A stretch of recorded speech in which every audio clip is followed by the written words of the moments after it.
तुम्हाला मोठं झाल्यावर काय व्हायचंय? मला जज व्हायचंय. आणि जज झाल्यावर काय करायचंय? बायकांना न्याय द्यायचा आहे. आणि पुरुषांना? पुरुषांना काही गरजच नाही. मग नवरा बायकोची ज्यावेळेस भांडणं होतात त्यावेळेस चूक कोणाची असते, बायकोची का नवऱ्याची? ऑफकोर्स नवऱ्याचीच असते, कारण की बायको तर साक्षात लक्ष्मी असते. बायको जर लक्ष्मी असते तर मग ती नवऱ्याकडून पैसे का मागते? कारण की त्याला कळत नाही की कुठल्या जागी खर्च करायचे पैसे. मग एखादा नवरा जर बायकोला पैसे देत नसेल तर त्या नवऱ्याला काय करायचं? त्याचं घरदार, त्याची मालमत्ती, जमीन सगळं बायकोच्या नावावर करायचं. आणि तरी पण तो द्यायला तयार होत नसेल तर मग त्याला कोर्टात न्यायचं आणि त्याच्यावर केस करायची. बाबा, माणसाने लफडे किती दिवस केले पाहिजे? किती दिवस म्हणजे लफडे किती दिवस केले पाहिजे? कळजीपर्यंत. आ? कळजीपर्यंत. घरी कळेपर्यंत का? तरी किती केले पाहिजे? 2, 4, 5?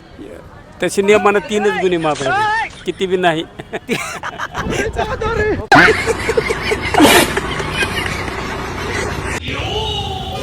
जावई जनता पार्टीची प्रमुख मागणी काय?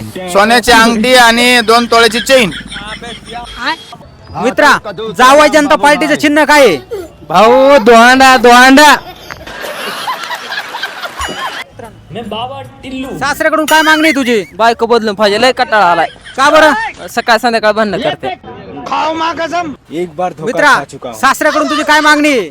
सासराकडून एकच मागणी, iPhone 70 घेऊन द्यावं. आणि सासरा कोणता मोबाईल वापरतोय? सासरा वापरतोय नोकियाचा कीपॅड. काका, माणसाने लफडे कधीपर्यंत केले पाहिजे? जे करायचं ते लग्नाच्या अगोदरच, लग्नानंतर लपडे नाही करायला पाहिजे. बाबा, माणसाने लफडे किती दिवस केले पाहिजे? किती दिवस म्हणजे लफडे किती दिवस केले पाहिजे? कळजीपर्यंत.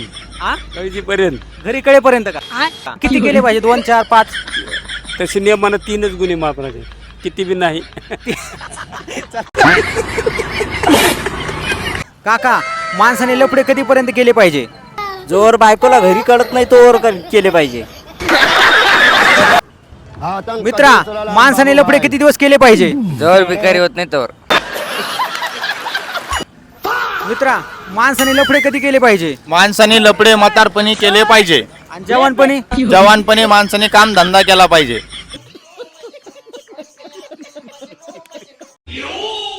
सर, धोंड्याचा महिना सुरू झालाय. तुमच्या सासऱ्याने तुम्हाला बोलवलं की नाही? अहो, कशाचं काय, आमच्या सासऱ्याच्या हातात काहीच नाही, सगळं सासूच्या हातात आहे. मग सासूने बोलवलं का नाही तुम्हाला?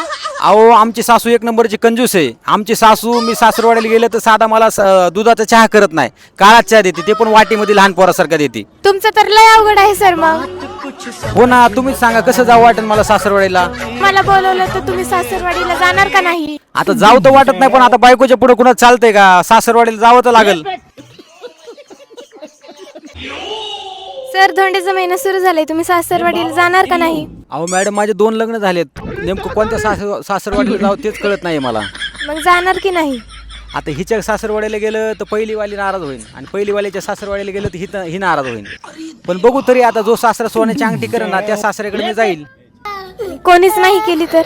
मला तर वाटत नाही कुठला सासरा करेन म्हणून, कारण माझे दोन्ही पण सासरे लय चेंगस आहेत, कंजूस आहेत. कारण मी सासरवाडीला गेलो का मला साधा दुधाचा चहा करत नाहीत.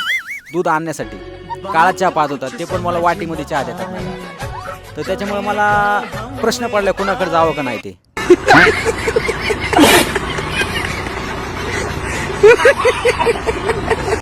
मित्रा, सासऱ्याकडून तुझी काय मागणी आहे?